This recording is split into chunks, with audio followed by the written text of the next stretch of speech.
Praise Lord. കർത്താവിൻ്റെ ധന്യനാമം വാഴ്ത്തപ്പെടുമാറാകട്ടെ.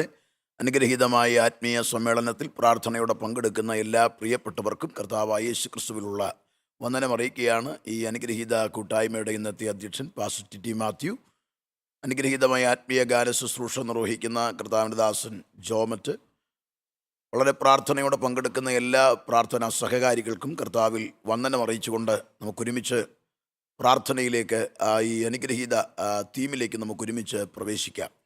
പരിശുദ്ധാത്മാവിൻ്റെ ഹൃദയത്തിൽ പ്രേരണ നൽകിയത് എഫേസ്യ ലേഖനത്തിൽ നിന്ന് 3-ാം അധ്യായം 14 മുതൽ 19 വരെയുള്ള വാക്യത്തിൽ നിന്ന് എൻ്റെ പ്രേക്ഷകരോട് സംസാരിക്കാനാണ്. അത് നിമിത്തം ഞാൻ സ്വർഗത്തിലും ഭൂമിയിലുമുള്ള സകല കുടുംബത്തിനും പേര് വരുവാൻ കാരണമായ പിതാവിൻ്റെ സന്നിധിയിൽ മുട്ടുകുത്തുന്നു. അവൻ തൻ്റെ മഹത്വത്തിൻ്റെ ധനത്തിനൊത്തവണ്ണം അവൻ്റെ ആത്മാവിനാൽ നിങ്ങളകത്തെ മനുഷ്യനെ സംബന്ധിച്ച് ശക്തിയോടെ ബലപ്പെടേണ്ടതിനും ക്രിസ്തു വിശ്വാസത്താൽ നിങ്ങളുടെ ഹൃദയങ്ങളിൽ വസിക്കേണ്ടതിന് വരം നൽകണമെന്നും നിങ്ങൾ സ്നേഹത്തിൽ വേരൂന്നി അടിസ്ഥാനപ്പെട്ടവരായി വീതിയും നീളവും ഉയരവും ആഴവും എന്തായെന്ന് സകല വിശുദ്ധന്മാരോടും കൂടെ ഗ്രഹിപ്പാനും പരിജ്ഞാനത്തെ കവിയുന്ന ക്രിസ്തുവിൻ സ്നേഹത്തെ അറിവാനും പ്രാപ്തരാകുകയും ദൈവത്തിൻ്റെ എല്ലാ നിറവിനോളം നിറഞ്ഞു വരികയും വേണമെന്നും പ്രാർത്ഥിക്കുന്നു. വളരെ അനുഗ്രഹീതമായ വേദഭാഗമാണ്. നമുക്ക് ഈ മാസം മുഴുവനും ചിന്തയ്ക്ക് വേണ്ടി ലഭ്യമായിരിക്കുന്നത് ഇൻ്റർസെഷൻ, മധ്യസ്ഥത എന്ന അനുഗ്രഹീതമായ ഒരു വിഷയമാണ്. മധ്യസ്ഥത എന്ന വിഷയത്തെ നമ്മൾ ഇഴകീറി പരിശോധിക്കുമ്പോൾ തിരുവെഴുത്തിൽ ഉടനീളം കാണുന്ന ഒരു യാഥാർത്ഥ്യമാണ് മധ്യസ്ഥത. മധ്യസ്ഥതയ്ക്ക് അടിസ്ഥാനമായി 2 കാര്യങ്ങൾ ഉണ്ടാകണം. ഒന്ന്, ദൈവത്തോടുള്ള സ്നേഹം, ഭക്തി. 2, മനുഷ്യനോടുള്ള സ്നേഹവും കരുണയും. ഇത് രണ്ടുമാണ് മധ്യസ്ഥതയ്ക്ക് ഒരുവന് അത്യന്താപേക്ഷിതമായിരിക്കുന്നത്. മധ്യസ്ഥത എന്ന് പറയുമ്പോൾ ഇടിവിൽ നിൽക്കുക എന്ന അർത്ഥവ്യാപ്തി ആഴമായിട്ടുണ്ട്. 2 മധ്യസ്ഥന്മാർ നമുക്കുണ്ട്. ഒന്ന്, പരിശുദ്ധാത്മാവെന്ന മധ്യസ്ഥൻ, സ്വർഗത്തിൽ യേശുക്രിസ്തു എന്ന മധ്യസ്ഥൻ. അതുകൊണ്ട് തന്നെ ഓരോ ദൈവമക്കളെയും ദൈവവചനം ആഹ്വാനം ചെയ്യുന്നത് മധ്യസ്ഥതയ്ക്ക് വേണ്ടിയാണ്. തിരുവചനത്തിൻ്റെ ഓരോ ഭാഗവും പഠിച്ചു വരുമ്പോൾ മധ്യസ്ഥ പ്രാർത്ഥനയിലൂടെ വിടുതൽ അനുഭവിച്ച നിരവധി ചരിത്രങ്ങൾ നമുക്ക് കാണാം. പുരാതന ഭക്തനായ ജോബ് കത്തിയെരിയുന്ന പ്രതിസന്ധികളുടെ നടുവിലും താൻ തൻ്റെ സഹോദരന്മാർക്ക് വേണ്ടി, കൂടപ്പിറപ്പുകൾക്ക് വേണ്ടി, തൻ്റെ സ്നേഹിതന്മാർക്ക് വേണ്ടി ആത്മാർത്ഥമായി പ്രാർത്ഥിച്ചു. സ്ഥിതി മാറിയെന്ന് നാം വായിക്കുന്നു. അതുകൊണ്ട് തന്നെ സ്തുതിമാറ്റം നടക്കുന്നത് ഒരു മധ്യസ്ഥ പ്രാർത്ഥനയിലാണ്. അതുകൊണ്ട് തന്നെ മധ്യസ്ഥ പ്രാർത്ഥന നടത്തുന്ന ആളുടെ യോഗ്യത അത് വലിയ അടിസ്ഥാന ഘടകമാണ്. എന്താണ് ആ യോഗ്യത എന്ന് ചോദിച്ചാൽ, ജോബ് അതിൻ്റെ ശേഷം പ്രാർത്ഥിച്ചു എന്നാണ്. അതിൻ്റെ ശേഷം, ഏതിൻ്റെ ശേഷം എന്ന ചോദ്യത്തിന് ഇയ്യോബിൻ്റെ പുസ്തകം 42-ാം അധ്യായം നമുക്ക് നൽകുന്ന ഒരു ഉത്തരമുണ്ട്. അനുതാപത്തിൻ്റെ, മടങ്ങിവരവിൻ്റെ, സമർപ്പണത്തിന് ശേഷമുള്ള ഇയ്യോബിൻ്റെ പ്രാർത്ഥന. അതുകൊണ്ട് തന്നെ ഈ അനുഗ്രഹീത മധ്യസ്ഥ പ്രാർത്ഥനയിൽ പങ്കെടുക്കുന്നവർ കുറവുകൾ ഏറ്റുപറഞ്ഞ് പ്രാർത്ഥനയോടെ വേണം പങ്കെടുക്കാൻ. കാരണം മധ്യസ്ഥ പ്രാർത്ഥന എപ്പോഴും വലിയ വിടുതലുകൾ ചരിത്രത്തിൽ സമ്മാനിച്ചിട്ടുണ്ട്. അതുകൊണ്ട് കാലചക്രത്തെ ഇളക്കി മറിക്കുന്ന ഉണർവുകളുടെ ഭാഗമാകുവാൻ നിങ്ങളെ ദൈവം കരത്തിലെടുക്കാൻ പോകുകയാണ്. അതുകൊണ്ട് തന്നെ പ്രാർത്ഥനാ മുറിയിൽ കുറവുകൾ ഏറ്റുപറഞ്ഞ് പ്രാർത്ഥനയോടെ പങ്കെടുക്കുമെങ്കിൽ നാളെയുടെ ചരിത്രത്താളുകൾ നിങ്ങളുടെ പേരിൽ കുറിക്കപ്പെടും. അതുകൊണ്ട് പ്രാർത്ഥനയോടെ നമുക്ക് ഈ തിരുവചന ഭാഗത്തേക്ക് പ്രവേശിക്കാം. ഇവിടെ പൗലുസിൻ്റെ ഒരു മധ്യസ്ഥ പ്രാർത്ഥന എഫെസോ സഭയ്ക്ക് വേണ്ടിയുള്ള പ്രാർത്ഥനയാണ്. എഫെസോസ് പട്ടണം എന്ന് പറയുന്നത് ഒരു തീരദേശ പട്ടണമാണ്, ഒരു തുറമുഖ നഗരമാണ്, വാണിജ്യ നഗരമാണ്. അപ്പോൾ തന്നെ അർത്തമീസ് എന്ന മ്ലേച്ഛ ദേവതയുടെ പ്രാചീനമായ ക്ഷേത്രം സ്ഥിതി ചെയ്യുന്ന ഒരു പ്രദേശമാണ്. അവിടെ മന്ത്രവാദികൾ നിരവധി ഉണ്ട് എന്ന് ചരിത്ര ഭാഷ. അവിടെയുള്ള തുറേനോസിൻ്റെ പാഠശാലയിൽ പൗലുസ് നടത്തിയ ആ നിരന്തരമായ ദൈവവചന ധ്യാനത്തെ തുടർന്ന് രൂപീകൃതമായ സഭയാണ് എഫെസോസ് സഭ. AD 60 കാലഘട്ടത്തിലാണ് ഈ ഗ്രന്ഥം ചമയ്ക്കപ്പെടുന്നത്. ഇതൊരു കാരാഗ്രഹ ലേഖനമാണ്. ഈ ലേഖനം എഫെസോസ് സഭയ്ക്ക് ലഭ്യമായി ഏകദേശം 3 പതിറ്റാണ്ടുകൾ പിന്നിട്ടിട്ട് വെളിപ്പാടിലേക്ക് വരുമ്പോൾ ഈ സഭയുടെ ചരിത്രം പറയുന്നത് 8 ഗുണങ്ങൾ പറഞ്ഞിട്ട് ഒരു കുറവ് പറയുന്നുണ്ട്. ആദ്യ സ്നേഹത്തിൽ നിന്ന് നീ വീണുപോയി. ആദ്യ സ്നേഹത്തിൽ നിന്ന് വീണുപോയി എന്നത് ഒരു ചെറിയ കുറവായി നമുക്ക് തോന്നും. കാരണം 8 ഗുണങ്ങളുണ്ടല്ലോ. പലപ്പോഴും അങ്ങനെയാണ്. ഗുണങ്ങൾ പലതും നാം ഉറക്കെ പറയുമ്പോൾ ചെറിയ കുറവുകളെ വിസ്മരിക്കാറുണ്ട്. എന്നാൽ ഇവിടെ 8 ഗുണങ്ങൾ ദൈവം പറഞ്ഞിട്ട് ഒരു കുറവ് ചൂണ്ടിക്കാട്ടുകയാണ്. നിൻ്റെ ആദ്യ സ്നേഹത്തിൽ നിന്ന് നീ വീണുപോയി. അതുകൊണ്ട് തന്നെ ദൈവം 8 ഗുണത്തെ പ്രശംസിക്കുകയല്ല, പകരം ആദ്യ സ്നേഹത്തിലേക്ക് നീ മടങ്ങി വരണം. ഇല്ലെങ്കിൽ നിന്റെ നിലവിളക്ക് ഞാൻ തൽസ്ഥാനത്തു നിന്ന് നീക്കിക്കളയും. അതുകൊണ്ട് തന്നെ ഈ പകൽ പ്രാർത്ഥനയോടെ പങ്കെടുക്കുന്നവരോട് ആത്മാവിൽ ഒരു ബുദ്ധിയുപദേശം നൽകട്ടെ. കർത്താവിൻ്റെ സന്നിധിയിൽ ഒരുപാട് ഗുണങ്ങളുണ്ടെങ്കിലും ചെറിയ കുറവ് ജീവിതത്തിലുണ്ടോ, അതുകൂടെ ഒന്ന് ക്രമീകരിച്ചാൽ കർത്താവ് വലിയ അത്ഭുതം ജീവിതത്തിൽ ചെയ്യും. അതുകൊണ്ട് തന്നെ അതിനായി ഈ പ്രാർത്ഥന നമുക്കിടയാക്കട്ടെ എന്ന് ആത്മാർത്ഥമായി ഞാനും പ്രാർത്ഥിക്കുക. അതുകൊണ്ട് തന്നെ പൗലോസ് ഈ പ്രാർത്ഥന നടത്തുമ്പോൾ ഈ ലേഖനം നൽകിക്കഴിഞ്ഞ് 3 പതിറ്റാണ്ടുകൾ കഴിഞ്ഞ എഫെസോസ് സഭയുടെ ആത്മീക ജീവിതത്തിൽ ഒരുപാട് താഴ്ചകൾ സംഭവിച്ചതുകൊണ്ട് നമുക്കൊന്ന് മനസ്സിലാക്കണം, അങ്ങനൊരു അപകടം ഉണ്ടാകാതിരിക്കാൻ പൗലോസ് നടത്തുന്ന ശ്രമങ്ങളുടെ ഭാഗമാണ് ഈ ലേഖനം. ഈ ലേഖനത്തിൽ നിരവധി വിഷയങ്ങളുണ്ട്. അതുകൊണ്ട് തന്നെ ഈ ലേഖനം ലേഖനങ്ങളുടെ റാണി എന്ന് അറിയപ്പെടുന്നത്. കാരണം ഒരു ക്രിസ്തു ഭക്തൻ്റെ ഭാവികാല പ്രത്യാശ, നിത്യതയുടെ വന്യമായ സൗന്ദര്യം, മാത്രമല്ല ഒരാത്മീകനിൽ ഉള്ള ദൈവിക പദ്ധതിയുടെ അനാദികാല നിർണയപ്രകാരമുള്ള ദൈവിക പദ്ധതി, ക്രിസ്തീയ ജീവിതത്തിൻ്റെ ജയകരമായ അനുഭവം, മാത്രമല്ല ഈ ലോകത്തിൽ ഒരു ആത്മീയൻ നേരിടേണ്ട ആത്മീക യുദ്ധത്തിലുള്ള ജയം, അതിനുവേണ്ടിയുള്ള യുദ്ധസന്നാഹം, അങ്ങനെ നിരവധി വിഷയങ്ങളാൽ ഈ എഫേസ്യ ലേഖനം സമ്പന്നമാണ്. അതിനെല്ലാം ഉപരി പരിശുദ്ധാത്മാവിനെ കുറിച്ച് ഏറ്റവും അധികം പ്രതിപാദിക്കുന്ന ലേഖനമാണ് എഫേസ്യ ലേഖനം. ഇനിയും ഒന്നുകൂടെ പറഞ്ഞാൽ പൗലോസിൻ്റെ ദൈർഘ്യമേറിയ 4 കാരാഗ്രഹ പ്രാർത്ഥനകളിൽ 2 എണ്ണവും ഈ ലേഖനത്തിലാണ്. അതിൽ രണ്ടാമത്തെ പ്രാർത്ഥനയാണ് നാം വായിച്ചത്. പൗലോസിൻ്റെ 4 മധ്യസ്ഥ പ്രാർത്ഥനകൾ, കാരാഗ്രഹങ്ങളിൽ നടന്ന 4 മധ്യസ്ഥ പ്രാർത്ഥനകൾ. അതിൽ രണ്ടാമത്തേത് ഞാൻ നിങ്ങളുടെ ശ്രദ്ധയിലൊന്ന് കൊണ്ടുവരികയാണ്. പൗലോസിൻ്റെ കാരാഗ്രഹത്തിലെ മധ്യസ്ഥ പ്രാർത്ഥന, അതിൽ രണ്ടാമത്തേത്. ആ പ്രാർത്ഥനയുടെ വിഷയമാണ് എൻ്റെ കേൾവിക്കാർക്ക് മുൻപിൽ ഞാൻ വേഗത്തിൽ അവതരിപ്പിക്കാൻ ആഗ്രഹിക്കുന്നത്. പൗലോസ് 5 കാര്യങ്ങൾ പ്രാർത്ഥിക്കുകയാണ്.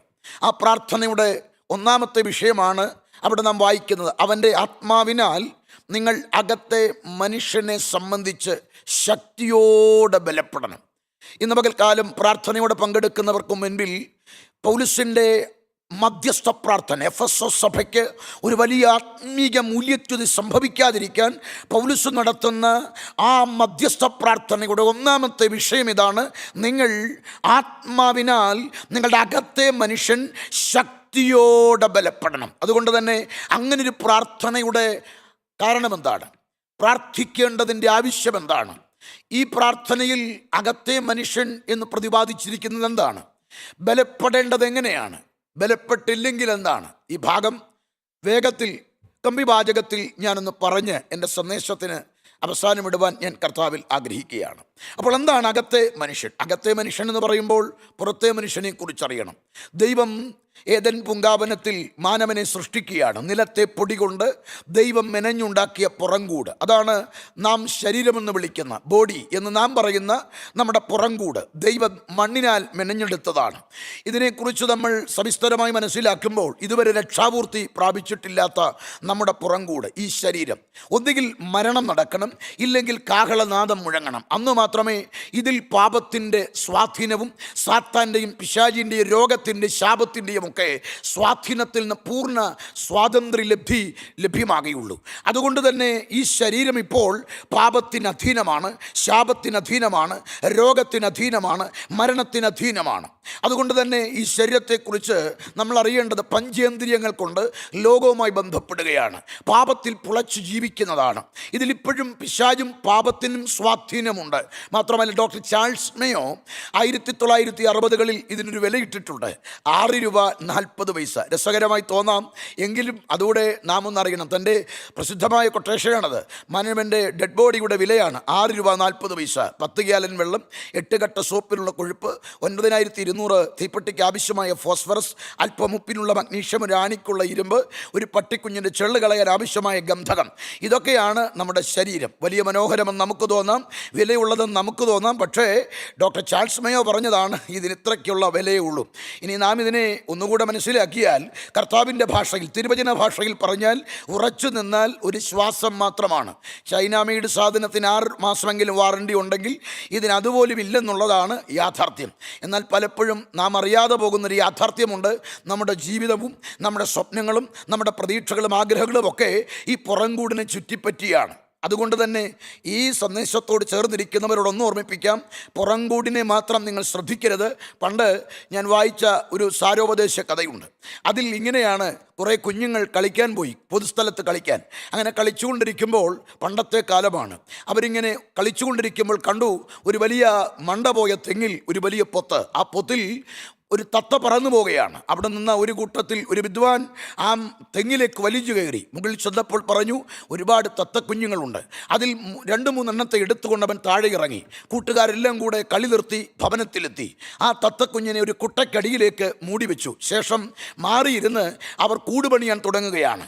നല്ല ഈറകൾ കൊണ്ടുവന്ന്, മരക്കൊമ്പുകളൊക്കെ കൊണ്ടുവന്ന് ഭംഗിയായി മനോഹരമായൊരു കൂട്. രാവിലെ തുടങ്ങിയ പണിയാണ്. വൈകുന്നേരമായപ്പോഴേക്കും കൂടിൻ്റെ പണി തീർത്തു. മനോഹരമായ കൂട്. അതിന് പെയിൻ്റൊക്കെ അടിച്ചു. തത്തയ്ക്ക് വിശ്രമിക്കാനുള്ള ഇടമൊരുക്കി, തത്തയ്ക്ക് കളിക്കാനുള്ള ഇടമൊരുക്കി, തത്തയ്ക്ക് ഊഞ്ഞാലാടാൻ ഇടമൊരുക്കി, വെള്ളം കൊടുക്കാനുള്ള ക്രമീകരണമായി, തുറക്കാനുള്ള വാതിലായി, എല്ലാം ക്രമീകരിച്ച് ഭംഗിയായൊരിടത്ത് ആ കൂടിനെ തൂക്കിയിട്ട് കൊട്ടക്കടിയിൽ കിടക്കുന്ന തത്തക്കുഞ്ഞിനെ എടുക്കാൻ വേണ്ടി കൂട് തുറക്കുമ്പോൾ ഉറുമ്പരിച്ചു കിടക്കുന്ന ആ തത്തക്കുഞ്ഞ്. ഇതല്ലേ നമ്മുടെ ഇന്നിൻ്റെ ജീവിതം? പലപ്പോഴും നമ്മുടെ ഓട്ടങ്ങൾ, നമ്മുടെ അധ്വാനങ്ങൾ, നമ്മുടെ പ്രതീക്ഷകളൊക്കെ ഇങ്ങനെ വിലയുള്ളതിനെ ശ്രദ്ധിക്കാതെ വിലയില്ലാത്തതിന് വേണ്ടി കൂട് പണിയാൻ ഓടുമ്പോൾ, ഇന്ന് മറക്കരുത്, പുറംകൂട് ഇതൊരു കൂട് മാത്രമാണ്. ഇതിൻ്റെ അകത്ത് ദൈവത്താൽ സൃഷ്ടിക്കപ്പെട്ട മറ്റൊന്നുണ്ട്. അതാണ് യഹോവയായ ദൈവം ജീവശ്വാസം ഊതി. ആ ഊത്തിനാൽ അകത്തെ ചമയ്ക്കപ്പെട്ടതിനെ ആത്മാവെന്ന് വേദപുസ്തകം പറയുന്നു. അകത്തെ മനുഷ്യനെന്ന് വേദപുസ്തകം പറയുന്നു. പുറമേയുള്ളത് ഫിസിക്കൽ ബോഡിയാണെങ്കിൽ അകത്തേത് ആത്മീയ മനുഷ്യൻ, അതായത് സ്പിരിച്വൽ ബോഡിയാണ്. അപ്പോൾ ഒരു കാര്യം അറിയണം, പുറമേയുള്ളതിന് 6 രൂപ 40 പൈസ എന്ന് ഡോക്ടർ ചാൾസ് മയോ പറഞ്ഞെങ്കിൽ അകത്തെ മനുഷ്യൻ്റെ വില എന്താണ്? യേശു ക്രിസ്തു പറയുകയാണ്, ഒരു മനുഷ്യൻ സർവ്വലോകവും നേടിയാലും തൻ്റെ ആത്മാവിനെ നഷ്ടമാക്കിയാൽ എന്തു പ്രയോജനം? അതെ, മുഴുലോകത്തേക്കാൾ വിലയുള്ളതാണ് ഒരുവൻ്റെ പ്രാണൻ, അകത്തെ മനുഷ്യൻ്റെ വില. അതുകൊണ്ട് തന്നെ അകത്തെ മനുഷ്യൻ്റെ വില മുഴുലോകത്തേക്കാൾ വിലയുള്ളതാണെങ്കിൽ അകത്തെ മനുഷ്യൻ്റെ ഭാവിയാണ് ശോഭനമാക്കേണ്ടത്. പുറമെയുള്ളത് മണ്ണിൽ അലിഞ്ഞു ചേരുമ്പോൾ അകത്തെ മനുഷ്യൻ നിത്യനായതുകൊണ്ട് അവൻ്റെ മുൻപിൽ 2 നിത്യതകളുണ്ട്. ഒന്നുകിൽ നിത്യമരണമാണ്, അല്ലെങ്കിൽ നിത്യസ്വർഗമാണ്. അതുകൊണ്ട് എന്നെ കേൾക്കുന്ന പ്രിയപ്പെട്ടവരെ, താങ്കൾ ഇന്ന് ആദ്യമായിട്ടായിരിക്കും ഇങ്ങനൊരു സന്ദേശത്തെ ശ്രദ്ധിക്കുന്നത്. മറക്കരുത്, ഈ സന്ദേശം നിങ്ങളുടെ ഹൃദയത്തിൻ്റെ മാംസപ്പലകയിൽ സൂക്ഷിക്കേണ്ടിയിരിക്കുന്നു. ഈ പുറംകൂടിൽ ഇന്നല്ലെങ്കിൽ നാളെ മരണം വരാം. ഇത് വിട്ടുപോകുന്നൊരു സമയമുണ്ടാകും. അങ്ങനെങ്കിൽ അത് കഴിയുമ്പോൾ നിൻ്റെ അകത്തെ മനുഷ്യൻ്റെ ഭാവി എന്താണെന്ന് ഇന്ന് പകൽ ഒന്ന് സാരമായി ഒന്ന് ചിന്തിക്കേണ്ടിയിരിക്കുന്നു. 2 നിത്യതകളിൽ നീ എവിടെ ചെലവിടും നിൻ്റെ നിത്യത എന്ന് മറക്കരുത്. കാരണം അകത്തെ മനുഷ്യൻ നിത്യനാണ്.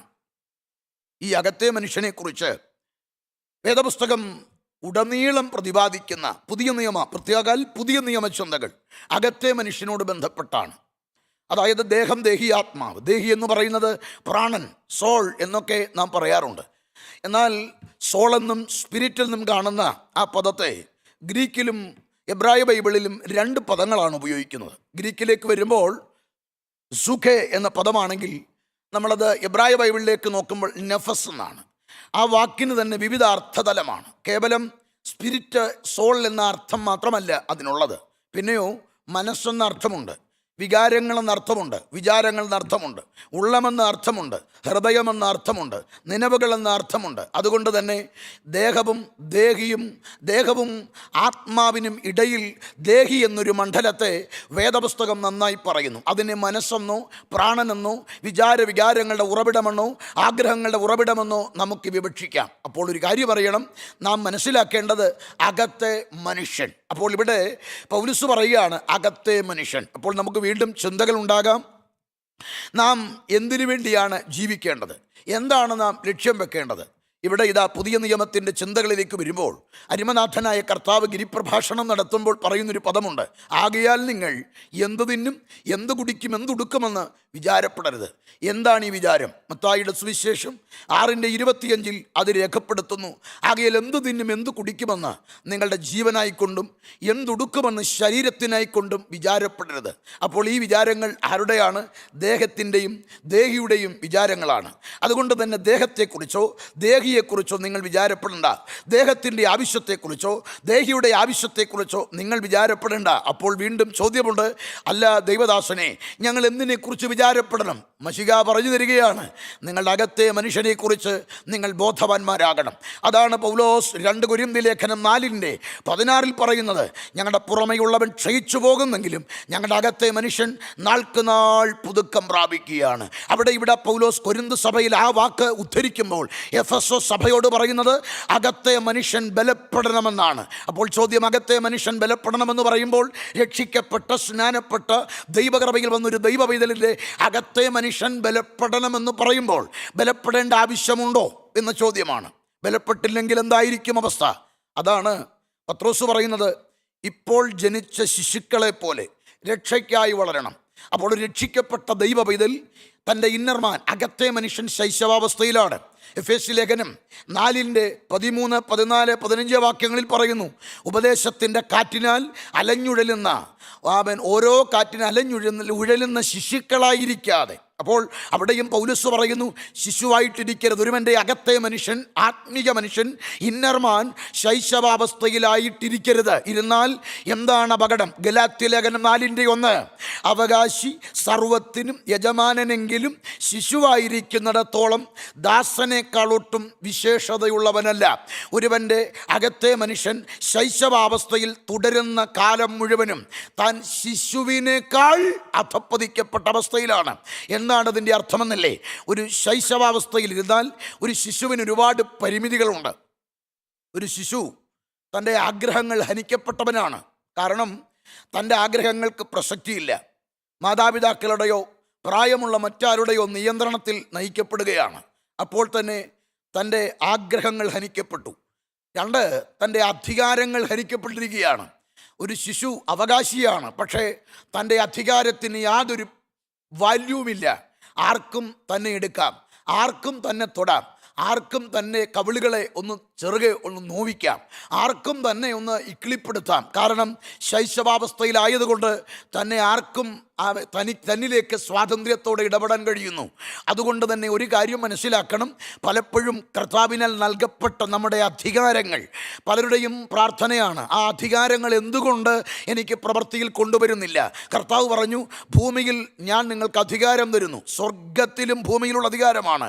ആ അധികാരത്തിൻ്റെ പ്രത്യേകത, നിങ്ങൾ കെട്ടിയാൽ സ്വർഗത്തിൽ കെട്ടപ്പെടും, നിങ്ങൾ ഭൂമിയിൽ അഴിച്ചാൽ സ്വർഗത്തിൽ അഴിയും, നിങ്ങൾ മലയോട് നീങ്ങി കടലിൽ ചാടാൻ പറഞ്ഞാൽ അങ്ങനെ സംഭവിക്കും. പലരും ചോദിക്കുന്നു, ഞാൻ പ്രാർത്ഥിച്ചിട്ടെന്തുകൊണ്ട് അത്ഭുതം നടക്കുന്നില്ല?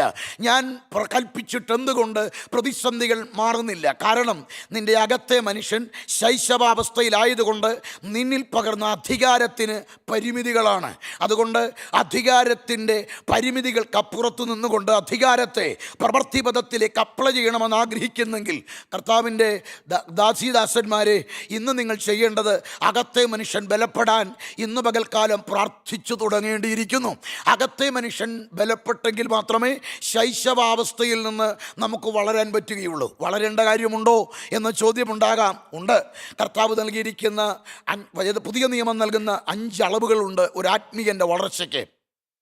ഒന്നാമത്തെ 2, 3 എന്ന നിലയിൽ പറഞ്ഞാൽ എഫെസ്യ ലേഖനമാണ് 4:12, 13, 14, 15 വാക്യങ്ങളിൽ പ്രധാനമായി രേഖപ്പെടുത്തുന്ന കാര്യം തികഞ്ഞ പുരുഷത്വമെന്ന് പറയുന്നു, ക്രിസ്തുവിൻ്റെ പ്രായത്തിൻ്റെ അളവെന്ന് പറയുന്നു, ക്രിസ്തുവിൻ്റെ തലയോളം വളരുക. അപ്പോൾ 3 നമുക്ക് അളവുണ്ട്. ഒന്ന്, ക്രിസ്തുവിൽ തികഞ്ഞവനാകണം എന്ന് പറയുമ്പോൾ അവിടെ പറയുന്ന പദമാണ്, നിങ്ങൾ ക്രിസ്തുവിൽ വളരേണ്ടത് പ്രായത്തിൻ്റെ അളവാണ്, തികഞ്ഞ പുരുഷത്വമാണ്, ക്രിസ്തുവിൻ്റെ തലയോളമാണ്. കൊലോസ്യ ലേഖനം 1:28 പറയുന്നു, ക്രിസ്തുവിൽ നിങ്ങൾ തികഞ്ഞവരാകണം.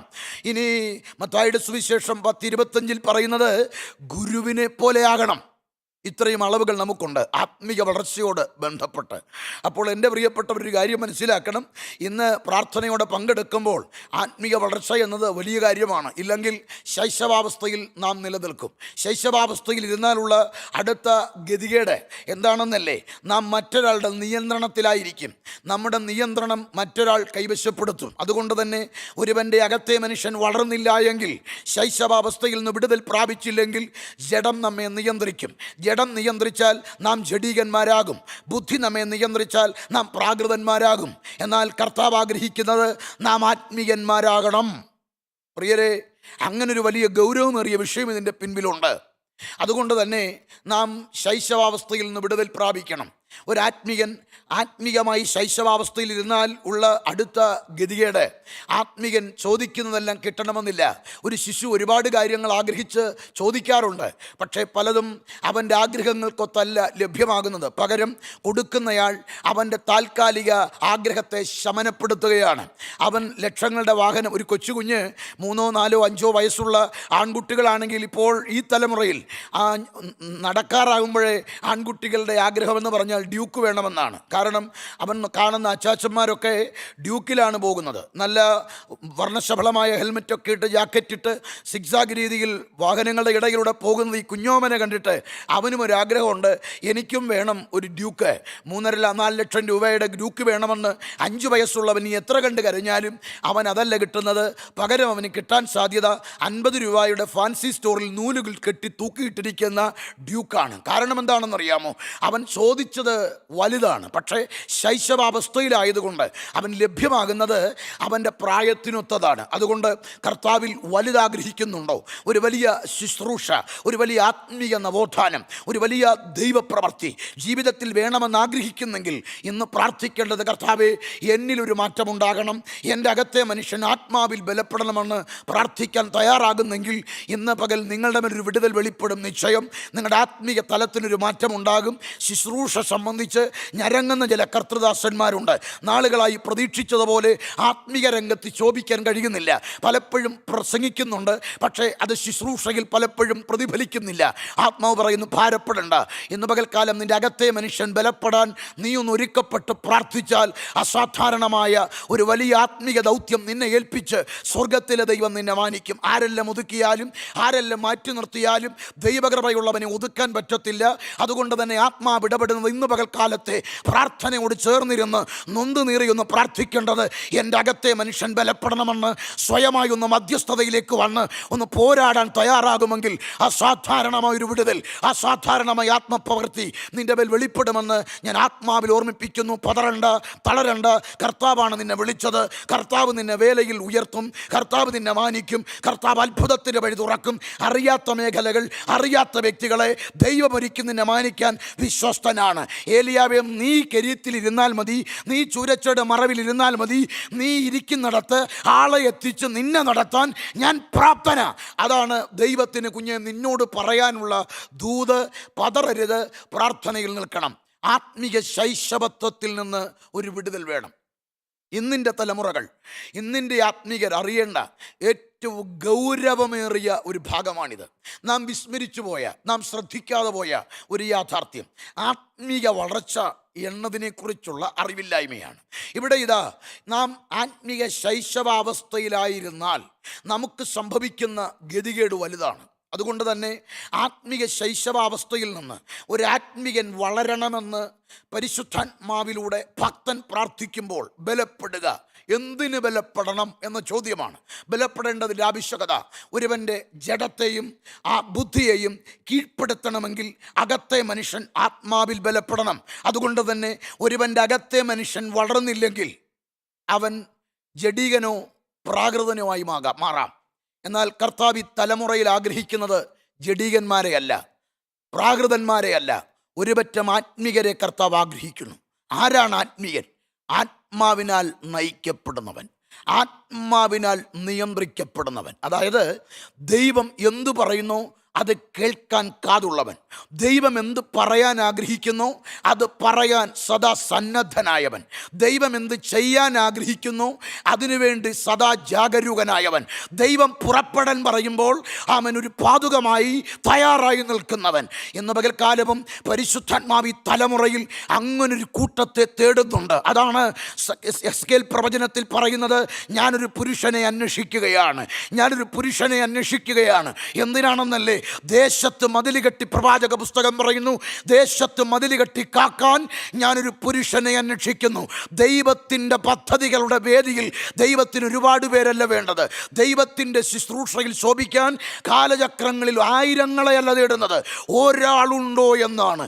ചെങ്കടൽക്കരയിൽ ദൈവത്തിനൊരു അത്ഭുതം ചെയ്യാൻ ഭോഷനെ പോലെ ചെങ്കടലിൻ്റെ മേലെ കരം നീട്ടാൻ പ്രാപ്തനായ ഒരു മോശയാണ് തേടുന്നത്. ഒരുപാട് പരിമിതികൾ ഉണ്ടായിരിക്കും, ഒരുപാട് കുറവുകൾ ഉണ്ടായിരിക്കും. പക്ഷേ ദൈവത്തിന് വേണ്ടത് ഒരു പോഷണയാണ്. നിന്റെ പഠിപ്പോ, നിന്റെ മിടുക്കോ, നിന്റെ കുടുംബ മഹിമയോ, നിന്റെ കുലമോ, നിന്റെ ഗോത്രമോ, നിന്റെ ജാതിയോ, അതല്ല എൻ്റെ ദൈവത്തിന് വിഷയം. ദൈവത്തിന് വേണ്ടത് ഒരു പോഷനെ പോലെ ദൈവത്തിൻ്റെ വാക്കിന് ചുവട് വയ്ക്കുന്ന, ദൈവത്തിൻ്റെ വാക്കിന് ചെവി കൊടുക്കുന്ന, ദൈവം പറയുന്നതിൽ കലർപ്പില്ലാതെ അതുപോലെ പറയുന്ന നിന്നെ കാലചക്രത്തിൻ്റെ ഉണർവിൻ്റെ ഭാഗമാക്കി ദൈവം മാറ്റാൻ പോകുകയാണ്. മോശയെ ദൈവം കരത്തിലെടുക്കുമ്പോൾ തൻ്റെ ജീവിതത്തിൻ്റെ പിന്നാമ്പുറങ്ങളിലേക്ക് ഇറങ്ങിയാൽ ഒരു യോഗ്യതയുമില്ലാത്തവനാണ്. എന്താണ് അയോഗ്യതയില്ലായ്മ എന്ന് ചോദിച്ചാൽ എണ്ണി എണ്ണി പറയാൻ കഴിയും. അപ്പോസ്തല പ്രവൃത്തികളുടെ പുസ്തകത്തിൽ 7-ാം അധ്യായത്തിലുള്ള ചില പദപ്രയോഗങ്ങൾ അവിടെ വായിക്കുന്ന ഇങ്ങനെയാണ്: മോശയെക്കുറിച്ച് തൻ്റെ മാതാപിതാക്കൾ അവനെ പുറത്തിട്ടു എന്ന് പറയുമ്പോൾ ജന്മം കൊടുത്ത മാതാപിതാക്കളല്ലേ കുഞ്ഞിനെ സപ്പോർട്ട് ചെയ്യേണ്ടത്. പക്ഷെ അവർ പുറത്തിട്ടു. അടുത്തത് നാം മനസ്സിലാക്കുമ്പോൾ സഹോദരങ്ങളാ, അവിടെ വായിക്കുന്നു ഗ്രഹിച്ചില്ല എന്നൊരു പദമുണ്ട്. അടുത്തത് വീണ്ടും നമ്മൾ വായിക്കുന്നു കൂട്ടുകാർ അവനെ ഉന്തിക്കളഞ്ഞു എന്നാണ്. വീണ്ടും നമ്മൾ വായിക്കുമ്പോൾ കാണുന്നു സ്വന്തം ജനം അവനെ തള്ളിക്കളഞ്ഞു എന്നാണ്. അപ്പോൾ ഈ പദങ്ങൾക്ക് വളരെ അർത്ഥമുണ്ട്. മാതാപിതാക്കൾ പുറത്തിട്ടു, കൂട്ടുകാർ ഗ്രഹിച്ചില്ല, സ്വന്തം സഹോദരങ്ങളിലൂടെ തനിക്കുണ്ടായതും തൻ്റെ ജനത്തിൽ നിന്ന് തനിക്കുണ്ടായതുമായ അനുഭവങ്ങൾ തന്നെ ഉന്തിക്കളഞ്ഞു, തള്ളിക്കളഞ്ഞു. ഇത്രത്തോളം സ്വന്തം കുടുംബത്തിൽ നിന്ന്, സഹോദരങ്ങളിൽ നിന്ന്, കൂട്ടുകാരിൽ നിന്ന്, സ്വന്തം ജനത്തിൽ നിന്ന് തിരസ്കരണം ഇതുപോലെ നേരിട്ട വേറെ ആരുണ്ട്? സ്വന്തം പ്രിയപ്പെട്ടവരോട് ചോദിച്ചാൽ അവരെല്ലാം പറയും മോശെ യോഗ്യതയില്ല. കാരണം സ്വന്തം ശരീരം പോലും അനുകൂലമല്ല, തടിച്ച നാവുള്ള വിക്കനായവൻ. അത് മോശയും സമ്മതിക്കുന്നുണ്ട്. ഞാൻ പ്രാപ്തനല്ല, എൻ്റെ സഹോദരൻ എന്നേക്കാൾ പ്രാപ്തനാ. പക്ഷെ സ്വർഗത്തിന് പറയാനുള്ളത് നിനക്ക് അനുകൂല ഘടകമൊന്നുമില്ലെങ്കിലും ഞാൻ നിന്നിൽ ചില ഗുണങ്ങൾ കാണുന്നുണ്ട് എന്ന് പകൽക്കാലം ആത്മാവ് ഇടപെടുന്ന ഒരുപാട് ഒതുക്കപ്പെട്ട, ഒരുപാട് മാറ്റി നിർത്തപ്പെട്ട, ഒരുപാട് ഉടയപ്പെട്ട, ഒരുപാട് പ്രാവശ്യം പലരാലും തള്ളിക്കളഞ്ഞ് മാറ്റി നിർത്തപ്പെട്ട ചിലർ ആത്മാവിൽ ഇന്ന് ഈ പ്രാർത്ഥനയിൽ പങ്കെടുക്കുന്നുണ്ട്. അവരോട് ആത്മാവ് പ്രവചിക്കുന്നത്, ആര് തള്ളിക്കളഞ്ഞാലും തള്ളിക്കളയാത്തവൻ നിന്നോട് പ്രവചിക്കുന്നത് നിന്നെ ഉണർവിൻ്റെ ഭാഗമാക്കി മാറ്റാൻ പോകുക. നിന്റെ കാലഘട്ടത്തിൽ ഒരു വലിയ ദൈവപ്രവൃത്തി വെളിപ്പെടും. നിന്റെ സഭയിൽ, നിന്റെ തലമുറയിൽ, നിന്റെ കുടുംബത്തിൽ, നിന്റെ ശുശ്രൂഷയിൽ ഒരു പുതിയ തലം ഓപ്പൺ ചെയ്യാൻ ദൈവം ആഗ്രഹിക്കുന്നുണ്ട്. അതിന് ദൈവത്തിന് വേണ്ടത് നിന്റെ ബുദ്ധിയോ കഴിവോ മിടുക്കുമല്ല, നിന്റെ മനസ്സ് ദൈവത്തിൻ്റെ വാക്ക് കേൾക്കാൻ, ദൈവത്തിൻ്റെ കരമാകാൻ, ദൈവത്തിൻ്റെ ചിന്തകൾ സ്വീകരിക്കാൻ നീ തയ്യാറാണോ? ദൈവം നിന്നെ കരത്തിലെടുക്കും. ദൈവം തേടുന്നത് ഒരാളെയാണ്. അത് ഞാനും നിങ്ങളുമാകട്ടെ. നാളെയുടെ ചരിത്രത്താളുകൾ നമ്മിലൂടെ പുതിയ ചിലത് എഴുതി ചേർക്കാൻ ദൈവം ആഗ്രഹിക്കുന്നു. അതുകൊണ്ട് ആത്മീക ശൈശവത്വത്തെ പൊളിക്കണം. എങ്കിൽ മാത്രമേ ആത്മാവിനെ അനുസരിക്കാൻ പറ്റുകയുള്ളൂ. ആത്മാവിനെ അനുസരിക്കുന്നതിലൂടെ മാത്രമേ ദൈവത്തിൻ്റെ നാവായി, ദൈവത്തിൻ്റെ മനസ്സറിയുന്ന, ദൈവത്തിൻ്റെ ഹൃദയമറിയുന്ന, ദൈവത്തിൻ്റെ ആലോചനകൾ അറിയുന്ന ഒരു പുതുതലമുറയുടെ ഭാഗമാകാൻ നമുക്ക് കഴിയുകയുള്ളൂ. കൃപാവരങ്ങൾ വേണമെന്ന് ആഗ്രഹിച്ച് പ്രാർത്ഥിക്കുന്നവരുണ്ട്. നിസ്സാരമാണ്, ഒറ്റ കാര്യമേ ഉള്ളൂ: ആത്മാവിനെ അനുസരിക്കുക. ദൈവാത്മാവിനാൽ നയിക്കപ്പെടുന്നവരുടെ മേൽ ദൈവം തൻ്റെ കൃപാവരങ്ങൾ ചൊരിയും. ദൈവാത്മാവിനാൽ നിയന്ത്രിക്കപ്പെടുന്നവരുടെ മേൽ അസാധാരണമായ കൃപാവരത്തിൻ്റെ വലിയ അലങ്കാരങ്ങൾ നൽകും. അതുകൊണ്ട് തന്നെ അകത്തെ മനുഷ്യൻ ആത്മാവിൽ ബലപ്പെടുക എന്നത് ഒരു ആത്മികനെ സംബന്ധിച്ച് ഏറ്റവും ഗൗരവമേറിയതാണ്. അതുകൊണ്ട് തന്നെ ഇന്നത്തെ പ്രാർത്ഥനയിൽ പങ്കെടുക്കുമ്പോൾ, ഇന്ന് ആയിരിക്കുന്ന ഇടത്ത് ആത്മാവിൽ പ്രാർത്ഥിച്ചു കൊണ്ടിരിക്കേണ്ടത്, എൻ്റെ പുറംകൂടിൽ നടക്കേണ്ട വിടുതലിനേക്കാൾ വലുത് എൻ്റെ ഇന്നർമാനിൽ നടക്കണം. എൻ്റെ അകത്തെ മനുഷ്യനിൽ ഇന്ന് ഒരു വിടുതൽ നടക്കണം. ആ വിടുതലിന് എനിക്ക് അനിവാര്യം പരിശുദ്ധാത്മാവാണ്. അതെ, ഒരുവൻ്റെ അകത്തെ മനുഷ്യൻ ബലപ്പെടുവാൻ ഒന്നാമത് ആവശ്യം പരിശുദ്ധാത്മാവുമായുള്ള ഒരാത്മബന്ധമാണ്. ആ ആത്മബന്ധത്തെ നന്നേ തിരുവചനം രേഖപ്പെടുത്തിയിട്ടുണ്ട്. അത് റോമാലേഖനത്തിലെ വാക്യമാണ്. റോമാലേഖനം 8-ാം അധ്യായത്തിൽ കാണുന്നത് ഇങ്ങനെയാണ്, 26-ാം വാക്യമാണ്. റോമാലേഖനം 8-ാം അധ്യായത്തിൻ്റെ 26-ാമത്തെ വാക്യം. ആ വാക്യം, ഔവണ്ണം തന്നെ ആത്മാവ് നമ്മുടെ ബലഹീനതയ്ക്ക് തുണ നിൽക്കുന്നു. വേണ്ടും പോലെ പ്രാർത്ഥിക്കേണ്ടത് എന്തെന്ന് നാം അറിയുന്നില്ലല്ലോ. ആത്മാവ് തന്നെ ഉച്ചരിച്ചുകൂടാത്ത ഞരക്കങ്ങളാൽ നമുക്ക് വേണ്ടി പക്ഷപാതം ചെയ്യുന്നു. സ്തോത്രം. ഇവിടെ റോമാലേഖനത്തിൽ പൗലോസ് പ്രതിപാദിക്കുക, ആത്മാവ്, പരിശുദ്ധാത്മാവിനെ കുറിച്ച് രേഖപ്പെടുത്തും. ആത്മാവ് നമ്മുടെ ബലഹീനതയ്ക്ക് തുണ നിൽക്കുന്നു. പരിശുദ്ധാത്മാവുമായി ഒരു ബന്ധമുണ്ടെങ്കിൽ ആ വ്യക്തിയിൽ സംഭവിക്കുന്ന ഏറ്റവും വലിയ ഡെലിവറൻസ് ബലഹീനതയ്ക്ക് തുണ നിൽക്കും. ഇത് ഈ പ്രാർത്ഥനയിൽ പങ്കെടുക്കുന്ന ചിലർക്കെങ്കിലും പറയാനുണ്ട്. ഞാൻ പ്രതീക്ഷിച്ച സക്സസ് എൻ്റെ ലൈഫിൽ ഉണ്ടാകാതെ പോയത് ഈ ബലഹീനത കൊണ്ടാണ്. എനിക്ക് ആ ഭാഗമൊന്നും ക്ലിയർ ആയിരുന്നെങ്കിൽ, എനിക്ക് പഠിക്കാൻ കഴിഞ്ഞിരുന്നെങ്കിൽ, എനിക്ക് ആ ജോലിയിൽ എത്താൻ കഴിഞ്ഞിരുന്നെങ്കിൽ, എനിക്ക് ആ ഭാഗമൊന്ന് ക്ലിയർ ആക്കാൻ പറ്റിയിരുന്നെങ്കിൽ, എൻ്റെ കോപമൊന്ന് ഒഴിവാക്കിയിരുന്നെങ്കിൽ, എടുത്തിയാട്ടം ഒഴിവാക്കിയിരുന്നെങ്കിൽ, എൻ്റെ ആ ഏകാഗ്രത ഒന്ന് നന്നായിരുന്നെങ്കിൽ, എനിക്ക് മറ്റുള്ളവരെ സ്നേഹിക്കാൻ കഴിഞ്ഞിരുന്നെങ്കിൽ, മറ്റുള്ളവരോടുള്ള ഇടപെടലുകളിൽ ആ വിള്ളലൊന്ന് മാറ്റിയിരുന്നെങ്കിൽ ഞാൻ ഇങ്ങനെ ആകുമായിരുന്നില്ല. അതുകൊണ്ട് തന്നെ നൊന്ത് നീന്തി കഴിഞ്ഞു പോയ കാലങ്ങളെ ഓർത്ത് ദുഃഖിക്കുന്ന ചിലരിന്ന് പ്രാർത്ഥനയിൽ പങ്കെടുക്കുന്നുണ്ട്. അവരോട് ആത്മാവ് ഓർമ്മിപ്പിക്കുന്നത്, നിന്നെ ഇന്നത്തെ സ്ഥിതിയിൽ ഒതുക്കിക്കളഞ്ഞത് നിന്റെ ബലഹീനതയാണെങ്കിൽ ഇന്ന് പകൽ നിനക്കൊരാശ്വാസം ആത്മാവ് ഓർമ്മിപ്പിക്കുന്നത്, പരിശുദ്ധാത്മാവുമായി ഒരു ഇൻറ്റിമസിയിലേക്ക് വരാൻ തയ്യാറാണോ? നിന്റെ ബലഹീനതയ്ക്ക് ആരും തുണ നിന്നില്ലെങ്കിലും പരിശുദ്ധാത്മാവ് തുണ നിൽക്കും. നിന്റെ ബലഹീനത കണ്ട് പലരും അകന്നു മാറിയിട്ടുണ്ട്. നിന്റെ ഏറ്റവും പ്രിയ സുഹൃത്തുക്കൾ, ഏറ്റവും പ്രിയപ്പെട്ട ബന്ധുക്കൾ, ഏറ്റവും പ്രിയപ്പെട്ട പലരും നിന്റെ ബലഹീനതകൾ അറിയുന്നത് വരെയാണ് അവരടുത്തു നിന്നത്.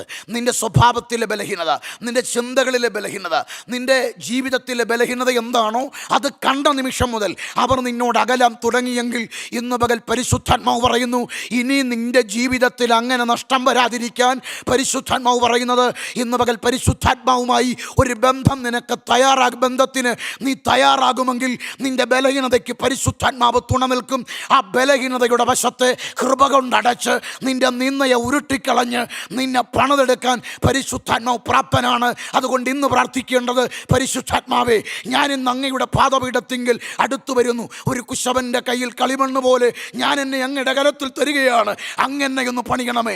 മാളിക മുറിയുടെ അകത്തളത്തിലേക്കൊന്ന് ശ്രദ്ധിച്ചാൽ അറിയാം, ചിതറിപ്പോയ, ഉടഞ്ഞുപോയ, അപ്രാപ്യമായ ഒരു കൂട്ടം ജനമാണ് അവിടെ ഇരിക്കുന്നത്. തകർക്കപ്പെട്ടവരാണ്. പക്ഷേ പരിശുദ്ധാത്മാവെന്ന കുശവനുമായി ഒരാത്മബന്ധം ഉണ്ടായപ്പോൾ അവിടെ നടന്ന പണി പോലെ ഈ പകൽ ചിലരിൽ ആ പണി വെളിപ്പെടാൻ പോകുകയാണ്. വ്യക്തികളെ നോക്കണ്ട, സാഹചര്യത്തെ നോക്കണ്ട, നീ ആയിരിക്കുന്നിടത്ത് പ്രാർത്ഥിച്ചു തുടങ്ങ്. പരിശുദ്ധാത്മാവേ, എന്നെ ഒന്ന് പണിയണമേ, അങ്ങയുടെ ഹിതം പോലെ എന്നെ ഒന്ന് പണിയണമേ. ഞാൻ അതിനായി ഒരു കളിമണ്ണിനെ പോലെ ഞാൻ ഏൽപ്പിച്ചു തരികയാണ്. അങ്ങനെ ഏൽപ്പിച്ചു കൊടുക്കുമെങ്കിൽ നിന്നെ പണിയും, നിന്റെ നിരാശകളെ പണിയും, നിന്റെ സാഹചര്യത്തെ പണിയും, നിന്റെ നഷ്ടങ്ങളെ പണിയും, നിന്നെ അവൻ മാനിക്കും.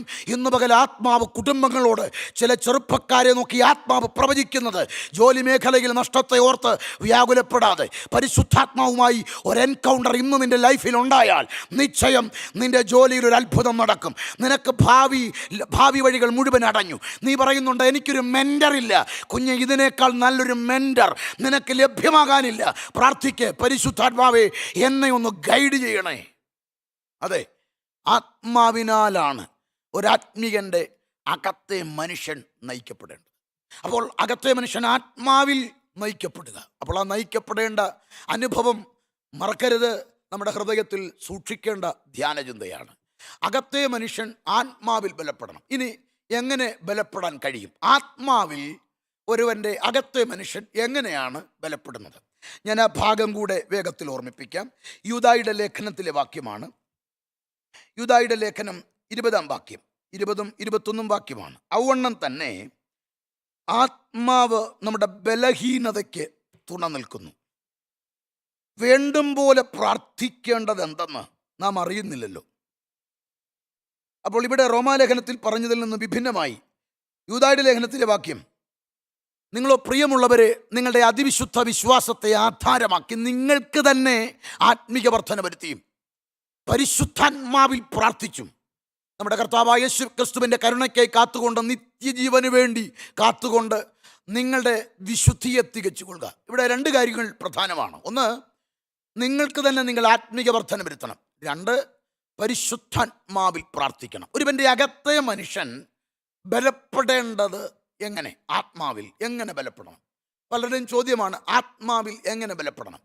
അകത്തെ മനുഷ്യൻ ബലപ്പെടാനുള്ള വഴി രണ്ട് കാര്യങ്ങളാണ് ഇവിടെ പറയുന്നത്. ഒന്ന്, നിങ്ങൾക്ക് തന്നെ ആത്മീക വർധന വരുത്തണം. രണ്ടാമത്തെ കാര്യം, പരിശുദ്ധാത്മാവിൽ പ്രാർത്ഥിക്കണം. മൂന്നാമത്തെ കാര്യം, നിത്യജീവന് വേണ്ടി കാത്തിരിക്കുക. അതായത് കർത്താവായ യേശു ക്രിസ്തുവിൻ്റെ വരവിന് വേണ്ടിയുള്ള കാത്തിരിപ്പ്. ഈ 3 കാര്യങ്ങളാണ് ഒരുവൻ്റെ അകത്തെ മനുഷ്യൻ ബലപ്പെടാൻ പരിശുദ്ധാത്മാവ് നൽകിയിരിക്കുന്നത്. അതിൽ 2 കാര്യങ്ങൾ. അതിലൊന്നാമത്തേത്, നിങ്ങൾക്ക് തന്നെ നിങ്ങൾ ആത്മീയ വർധന വരുത്തണം. അതെങ്ങനെ? അത് 1 കൊരിന്ത്യർ ലേഖനം 14 അധ്യായത്തിൻ്റെ 4 വാക്യത്തിലാണ്. അന്യഭാഷയിൽ സംസാരിക്കുന്നവൻ തനിക്ക് താൻ ആത്മീയ വർധന വരുത്തുന്നു. സ്തോത്രം. ഈ കാലഘട്ടത്തിൽ ഓരോ വ്യക്തികളും അറിയേണ്ട ഒരു യാഥാർത്ഥ്യം, കഴിഞ്ഞ തലമുറ ജീവിതത്തിൽ ഏറ്റവും അധികം ചേർത്ത് പിടിച്ച വാക്യമാണ്.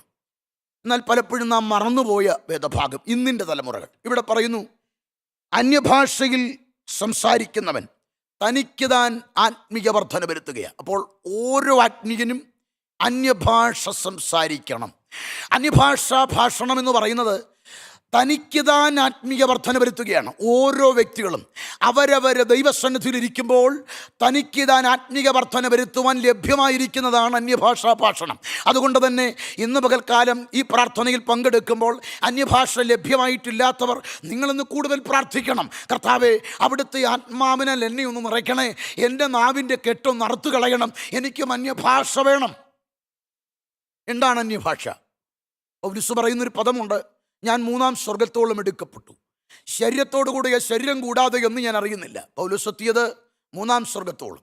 സ്വർഗമുണ്ട്, സ്വർഗാദി സ്വർഗമുണ്ട്, അത്യുന്നത സ്വർഗമുണ്ട്. സ്വർഗമെന്ന് പറയുന്ന ആകാശമണ്ഡലമാണ്. അവിടെയാണ് സാത്താൻ നിന്നു എന്നൊക്കെ നാം വായിക്കുന്നത്. അതിൻ്റെ മീതെയാണ് സ്വർഗാദി സ്വർഗം. അവിടെയാണ് ദൂതന്മാർ, ക്രൂബികൾ, സെറാഫികളുടെ ആരാധനയുടെ ഇടമാണ്. അതിൻ്റെ മീതെയാണ് അത്യുന്നത സ്വർഗം. അവിടെയാണ് പിതാവും പുത്രനും പരിശുദ്ധ റൂഹായും ഒക്കെ ഇരിക്കുന്നത്. അതുകൊണ്ടാണ് തിരുവെഴുത്ത് പറയുന്നത്, യോഹന്നാന്റെ സുവിശേഷം 3:13, സ്വർഗത്തിൽ നിറങ്ങി വന്നവനായി യേശുവല്ലാതെ ആരും സ്വർഗത്തിൽ കയറിയിട്ടില്ല. അപ്പോൾ സ്വർഗത്തിൽ കയറിയത് ഒരാൾ മാത്രം, യേശു. സ്വർഗത്തിൽ നിന്ന് വന്നത് ഒരാൾ മാത്രം, യേശു. അപ്പോൾ ചോദ്യമുണ്ട്, ദൂതന്മാർ വന്നതോ? അത് അത്യുന്നത സ്വർഗത്തിൽ നിന്നല്ല, സ്വർഗാദി സ്വർഗത്തിൽ നിന്നാണ്. അതുകൊണ്ട് തന്നെ 3-ാം സ്വർഗം, അത്യുന്നത സ്വർഗം, ദൂതന്മാർക്കും പ്രവേശനമില്ലാത്ത ഇടമാണ്. അതുകൊണ്ടാണ് അരുണോദയപുത്രനായ ശുക്ര, നീ എങ്ങനെ വെട്ടേറ്റു വീണു? അവൻ പറയുന്നു, ഞാൻ മീതെ സ്വർഗത്തിൽ കയറുമെന്ന് ചിന്തിച്ചു. അപ്പോൾ അത്യുന്നത സ്വർഗം അത് പിതാവും പുത്രനും പരിശുദ്ധാത്മാവുമുള്ള ഇടമാണ്.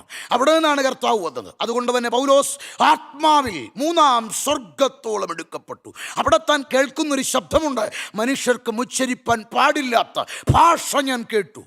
ഓ, എത്ര തീവ്രമാണ്!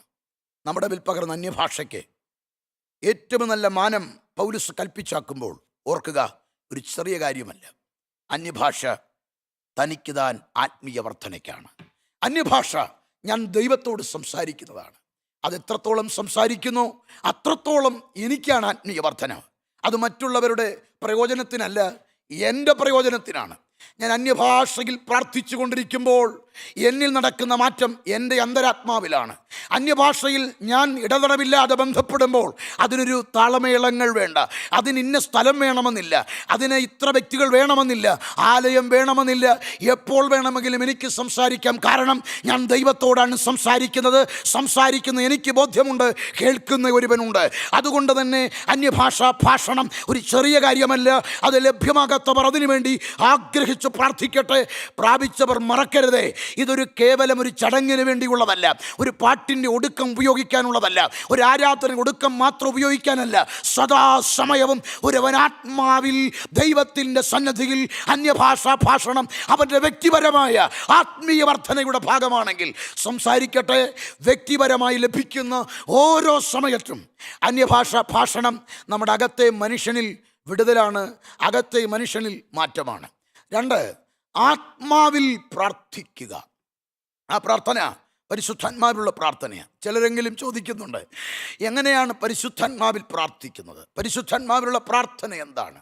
അതാണ് 1 കൊരിന്ത്യർ ലേഖനം 14:14 രേഖപ്പെടുത്തിയിരിക്കുന്നത്, അന്യഭാഷയിൽ പ്രാർത്ഥിക്കുന്നു എങ്കിൽ എൻ്റെ ആത്മാവ് പ്രാർത്ഥിക്കുന്നു. അന്യഭാഷയിൽ പ്രാർത്ഥിക്കുന്നു എങ്കിൽ എൻ്റെ ആത്മാവ് പ്രാർത്ഥിക്കുന്നു. അങ്ങനെങ്കിൽ പ്രിയപ്പെട്ടവരെ, ആയിരിക്കുന്ന ഇടത്ത് അന്യഭാഷയിൽ പ്രാർത്ഥിക്കാൻ കഴിയട്ടെ.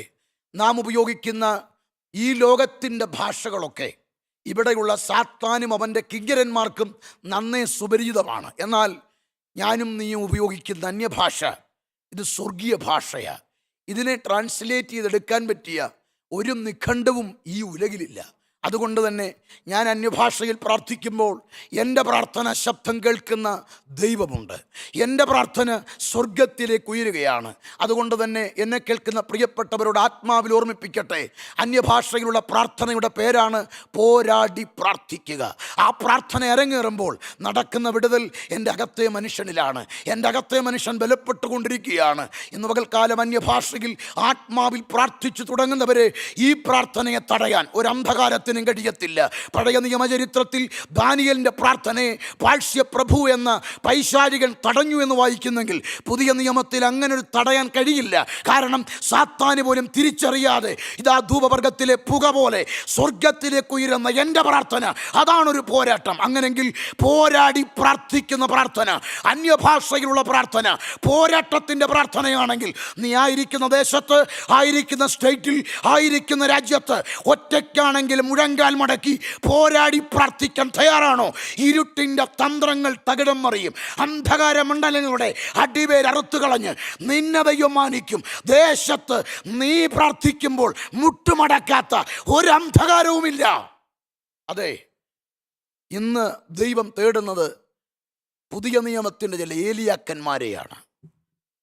ഏലിയാവിനെ നമുക്കറിയാം. ഏലിയാവ് പറയുന്നത് ഞാൻ സേവിച്ചു നിൽക്കുന്ന യഹോവയാണ്, ഞാൻ പറഞ്ഞല്ലാതെ ഈ ആണ്ടിൽ മഞ്ഞോ മഴയോ ഉണ്ടാകുകയില്ല. ആ വാക്കിന് കാരിരുമ്പിൻ്റെ കരുത്തുണ്ട്. ഗലയാദിലെ തിശ്ബിയിൽ നിന്ന് ആരാലും അറിയപ്പെടാത്തവൻ വന്ന് പറയുകയാണ്, ഞാൻ പറഞ്ഞല്ലാതെ. അതെന്താ അർത്ഥം? ആ കാലഘട്ടത്തിൽ നാടുനീളെ പറഞ്ഞ് പാടിപ്പഴകിയ ഒരു വാക്കുണ്ട്. കൃഷിയുടെ ദേവൻ ബാലാണ്, മഴ പ്രകൃതിയുടെ ദേവത അശേരയാണ്. അതുകൊണ്ട് തന്നെ ബാലും അശേരയ്ക്കും ഒരുപാട് പ്രസിദ്ധിയുള്ള കാലം. അന്ന് ആഹാബിൻ്റെ കൊട്ടാരത്തിൽ ഏലിയാവ് കയറി പറയുന്നത്, ഞാൻ പറഞ്ഞല്ലാതെ മഞ്ഞോ മഴയോ ഉണ്ടാകുകയില്ല. അതിൻ്റെ അർത്ഥം, ആഹാബേ, ഇസബേലേ, നിങ്ങളുടെ ബാലും അശേരയും എൻ്റെ പ്രാർത്ഥനാ മുറിയിൽ ബന്ധിക്കപ്പെട്ട് കഴിഞ്ഞു. പോരാടി പ്രാർത്ഥിക്കുന്ന നിനക്ക് മുൻപിൽ ദേശത്തെ ഒരു അന്ധകാരവും നിൽക്കത്തില്ല. ഇന്ന് പകൽ ഈ പ്രാർത്ഥനയിൽ പോരാടി പ്രാർത്ഥിക്കുന്നവരെ കർത്താവ് തേടുന്നുണ്ട്. പോരാടി പ്രാർത്ഥിക്കാൻ സന്നദ്ധരായ ഒരു കൂട്ടത്തെ പരിശുദ്ധാത്മാവ് തേടുന്നുണ്ട്. അവരിലൂടെ കാലചക്രങ്ങളെ ഇളക്കി മറിക്കുന്ന ഉണർവിൻ്റെ അലകൾ പുറപ്പെടാൻ പോകുകയാണ്. പരിശുദ്ധാത്മാവ് ഇന്ന് ഈ പ്രാർത്ഥനയിൽ സാഗൂതം വീക്ഷിക്കുന്നവരുടെ ഹൃദയങ്ങളെ നോക്കി ആത്മാവിൽ വിവേചിച്ചിടപെടുന്ന ദൂതാണ്. അകത്തെ മനുഷ്യൻ ബലപ്പെടട്ടെ. അന്യഭാഷ പ്രാപിച്ചവർ അന്യഭാഷയിൽ പ്രാർത്ഥിച്ചു തുടങ്ങട്ടെ. ഒരു പോരാട്ടമായി ഇത് മാറട്ടെ. ചില വെല്ലുവിളികളുടെ തന്ത്രങ്ങൾ തകർക്കപ്പെടട്ടെ. ചില കുടുംബങ്ങളെ നോക്കി ആത്മാവ് പ്രവചിക്കുന്നത്, നിന്റെ തലമുറയുടെ ഭാവി അടച്ച വെല്ലുവിളിയെ തകർക്കാൻ മാതാവേ നീ ആത്മാവിൽ പ്രാർത്ഥിക്കേ. ആ പോരാട്ടം അടിയാൻ പോകുകയാ. നിന്റെ തലമുറയുടെ വിവാഹ ജീവിതത്തെ താറുമാറാക്കി അന്ധകാരത്തെ തകർത്തെറിയാൻ പിതാവേ ഭവനത്തിൽ മുഴങ്കാൽ മടക്കി അന്യഭാഷയിൽ പോരാടാൻ തയ്യാറാകെ. ചില കുരുക്കുകൾ അഴിയാൻ പോകുകയാണ്. പൗലോസ് അണലിയെ തീയിലേക്ക് കുടഞ്ഞു കളഞ്ഞതുപോലെ ചില പോരുകളെ കുടഞ്ഞു കളയാൻ ആത്മാവിൽ പ്രാർത്ഥിക്കുന്നവന് കഴിയും. ഇന്ന് പകൽക്കാലം എന്നോടൊപ്പം പ്രാർത്ഥിക്കാൻ എത്ര പേർക്ക് കഴിയും? എല്ലാ കണ്ണുകളും ഒന്ന് അടയട്ടെ. ഒരുമിച്ചൊന്ന് പ്രാർത്ഥിക്കാൻ ഒന്ന് ഏൽപ്പിച്ചു കൊടുത്താട്ടെ. ഞാൻ നിങ്ങൾക്ക് വേണ്ടി പ്രാർത്ഥിക്കാൻ ആഗ്രഹിക്കുക. നമുക്കൊരുമിച്ച് പ്രാർത്ഥന അനന്തരം പാടി ദൈവത്തെ മഹത്വപ്പെടുത്തണം. അന്യഭാഷ ഒരു ചെറിയ കാര്യമല്ല. ഗൗരവമില്ലാതെ നഷ്ടപ്പെടുത്തി കളഞ്ഞ ഒരുപാട് ഓർമ്മകളാണ് ഈ വചന ശുശ്രൂഷയിലൂടെ ഓർമ്മിപ്പിച്ചത്. എൻ്റെ പ്രിയപ്പെട്ടവരെ, സ്വയശോധനയുടെ നിമിഷമാകട്ടെ. അകത്തെ മനുഷ്യൻ ശക്തിയോടെ ബലപ്പെടുക. ഒരു വലിയ ഓർമ്മപ്പെടുത്തൽ. പുതിയ നിയമത്തിൻ്റെ ഈടുറ്റ കാമ്പുള്ള ചിന്തയാണ്. ഈ ചിന്ത നിന്നെ പണിയാനാണ്. വിലയുള്ള ചില ദൗത്യം നിന്നെ ഏൽപ്പിക്കാനാണ്. വിലയേറിയ ചില ആലോചനകൾ നിന്നെ അറിയിക്കാനാണ്. ചില കൃപാവരങ്ങൾ നിൻ്റെ മേൽ പകരാനാണ്. നിൻ്റെ ഒരു ശുശ്രൂഷയ്ക്ക് ഒരു വഴിത്തിരിവ് തരാനാണ്. ആത്മാവിൽ ബലപ്പെടണം. എങ്ങനെ ബലപ്പെടണം? അന്യഭാഷ സംസാരിക്കുന്നവൻ തനിക്ക് താൻ ആത്മീയ വർധന വരുത്തുന്നു. അന്യഭാഷയിൽ പ്രാർത്ഥിക്കുന്നവൻ തനിക്ക് താൻ ആത്മീയ വർധന വരുത്തുകയാണ്. അതൊരു പോരാട്ടത്തിൻ്റെ പ്രാർത്ഥനയാകുക. ഇന്ന് പകൽ അങ്ങനെ ഒന്ന് ഒരുക്കപ്പെടുമോ? ഒരു വലിയ പ്രവൃത്തി നടക്കാൻ പോകുകയാണ്. നിന്റെ പ്രാർത്ഥനാ മുറിയിൽ ദൈവമഹത്വം ഇറങ്ങാൻ പോകുകയാണ്. ഇതാണ് ആത്മാവിലുള്ള മധ്യസ്ഥ പ്രാർത്ഥന. പോരാടി പ്രാർത്ഥിക്കുന്ന പോരാട്ടത്തിൻ്റെ വേദിയിൽ ചില അന്ധകാരങ്ങൾ തകരാൻ പോകുകയാണ്. ചില വെല്ലുവിളികൾ അഴിയപ്പെടാൻ പോകുകയാണ്. യേശുവിൻ്റെ നാമത്തിൽ ചില വിടുതലുകൾ സംഭവിക്കുന്നു. ഈ പ്രാർത്ഥനയോടെ ആത്മാവിൽ പങ്കെടുക്കുന്ന ചില വ്യക്തികളുടെ മേൽ അസാധാരണമായ ചില വിടുതൽ നടക്കുന്നുണ്ട്. ചില രോഗികൾ വിടുവിക്കപ്പെടുന്നുണ്ട്. പാരമ്പര്യമായി പിന്തുടരുന്ന ചില ശാപം പോലെ പിൻഗമിക്കുന്ന രോഗങ്ങൾ ഇന്ന് പകൽ ചില കുടുംബങ്ങളിൽ നിന്ന് അഴിഞ്ഞു മാറുകയാണ്. ചില തലമുറകളെ ജന്നി പോലെ വ്യാപരിക്കുന്ന ചില ദുരാത്മമണ്ഡലങ്ങളെ ഇന്ന് പകൽ പരിശുദ്ധാത്മാവ് അഴിച്ചു കളയുകയാണ്. കർത്താവെ, ഞങ്ങൾ ഒരുമിച്ച് പ്രാർത്ഥിക്കുക. ഇപ്പോൾ ആ വിടുതൽ വ്യാപരിക്കട്ടെ. അസാധാരണമായ വിടുതൽ ജനത്തിന്മേൽ സംഭവിക്കട്ടെ. ഒരു വലിയ മിറക്കിൾ സംഭവിക്കട്ടെ. യേശുവിൻ്റെ നാമത്തിൽ ഈ ജനത്തെ അനുഗ്രഹിക്കുക. സകല ആത്മീയ വിടുതലുകളും കൽപ്പിക്കുന്നു. അത്ഭുതം കർത്താവ് ചെയ്താട്ടെ. യേശുവിൻ നാമത്തിൽ തന്നെ. God bless you. ആമേൻ.